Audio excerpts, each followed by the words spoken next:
புத்தக பையை சுமக்கும் வயதில் குடும்ப பாரத்தை குழந்தைகள் மீது திணிப்பதில் தமிழகம் முன்னிலை வகிப்பதாக அதிர்ச்சி தகவல் வெளியாகி இருக்கிறது. இதற்கு காரணம் என்ன? மக்களிடையே போதிய விழிப்புணர்வை ஏற்படுத்தி இருக்கிறோமா என்பது பற்றி இனி பார்க்கலாம். தேசிய குற்ற ஆவண காப்பகத்தின் அறிக்கை தமிழகத்தில் கடந்த ஆண்டு 47 குழந்தை திருமண வழக்குகள் பதிவு செய்யப்பட்டிருப்பதாக தெரிவிக்கிறது.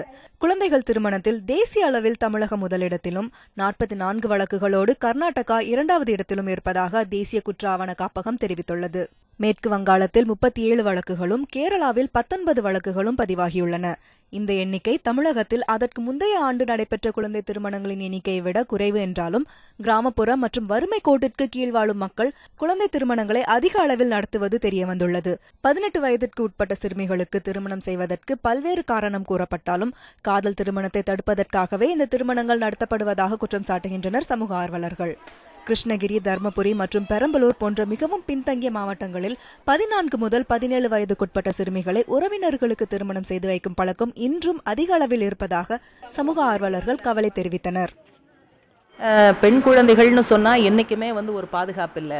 எப்போ வேணால் பாலியல் வல்லுறவு நடக்கலாம். பாலியல் வல்லுறவு நடந்த பிறகு அந்த பெண்ணுக்கு திருமணம் செய்து வைப்பதுங்கிறது கடினம்.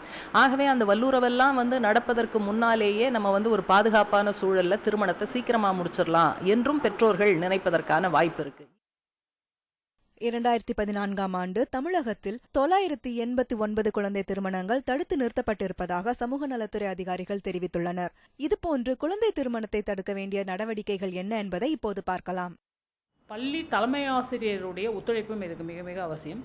ஏன்னு சொன்னால் பள்ளியில் தான் பெண் குழந்தைகள் 8ஆம் வகுப்புக்கு பிறகு ட்ராப் அவுட் எண்ணிக்கைன்றது அதிகரிக்குது. 8ஆம் வகுப்புக்கு பிறகு எட்டாம் வகுப்புக்கு பிறகு நடக்கிற இந்த ட்ராப் அவுட்லேருந்து நம்ம ட்ரேஸ் பண்ணோம்னா சைல்ட் மேரேஜ் நடக்கும் அந்த விகிதத்தை நிச்சயமாக நம்ம குறைச்சிட முடியும்.